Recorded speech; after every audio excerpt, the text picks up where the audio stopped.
বনি ইসরায়েলের 3 লোক সফরে বেরিয়েছে, মরুভূমির সফর, মাঝখানে তুফান। দৌড়াতে দৌড়াতে এক পাহাড়ের গুহার ভেতরে আশ্রয় নিয়েছে। আশ্রয় নেওয়ার সাথে সাথেই বৃষ্টির পানির ঝাপটায় পাহাড়ের উপর থেকে বিশাল এক পাথরখণ্ড এসে পাহাড়ের গুহার মুখটা বন্ধ করে দিয়েছে। অন্ধকার, গায়ে যত শক্তি ছিল ধাক্কায়ও পাথর সরাইতে পারে না। হায় হায়, অক্সিজেন ভিতরে যা আছে আধা ঘন্টা শেষ হয়ে যাবে, কি করে বাঁচবো? বাঁচার উপায় নাই। চিল্লাফাল্লা শুরু হয়ে গেল, কান্নাকাটি শুরু। একজন বলে, তোমাদের জীবনে কার কি ন্যাক আমল আছে, যেই ন্যাক আমলটা আল্লাহর ভয়ে করছিল ওইটার ওসিলা দিয়ে দোয়া করে দেখো কিছু হয় কিনা। একজন হাঁটু গেড়ে চোখের পানি ছাড়া শুরু করছে, দোয়া শুরু করছে, আল্লাহ আল্লাহ, আমার বাবা মা ছিল বৃদ্ধ বৃদ্ধা, আমি পেশায় রাখাল, সারাদিন ছাগল চড়িয়ে রাত্রিবেলা দুধ আনতাম, সবার আগে আব্বা আম্মারে দিতাম। একদিন গভীর রাতে এসে দেখি আব্বা আম্মা ঘুমায়, দুধের বাটি নিয়ে আব্বা আম্মার মাথার সামনে দাঁড়িয়ে রইলাম। আল্লাহর ডেকে বলে, আল্লাহ, ওই দিন সারা রাত দুধের বাটি নিয়ে মা বাবার শিওরে আমি দাঁড়িয়েছিলাম, ফজরের সময় আব্বা আম্মারে দুধ খাওয়ালাম, তারপরে ছেলে মেয়েদেরকে দিয়েছিলাম। আল্লাহ, আজকের এই বিপদের দিনে কেউ বাঁচানোর নাই, তুমি আমাদের বাঁচাও। মুহূর্তের মধ্যে 1/3 বিশাল পাথর খণ্ডটা 1/3 ডান দিকে সরে যায়। এবার সে বলল, ভাই তোর কি আমল আছে বল।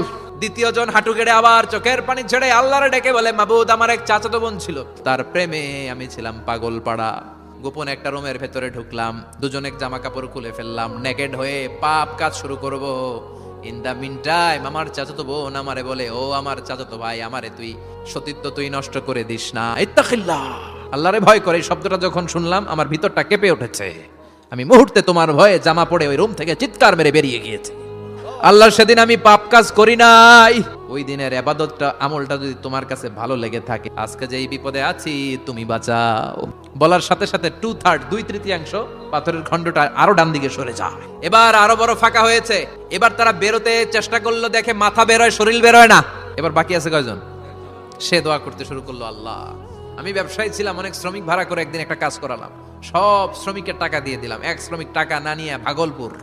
এই টাকা দিয়ে আমি কয়েকটা ছাগল কিনলাম, এই ছাগলগুলো বাচ্চা দিল, ওগুলো বাচ্চা দিল, ওগুলো বাচ্চা দিল, দিতে দিতে বিশাল ছাগলের ডেইরি ফার্ম করে ফেললাম। 12 বছর পরে সে এসে বলে, আমার টাকা ফিরায় দাও। আমি বললাম, এই যে ছাগলের ডেইরি ফার্ম পুরোটাই তোমার।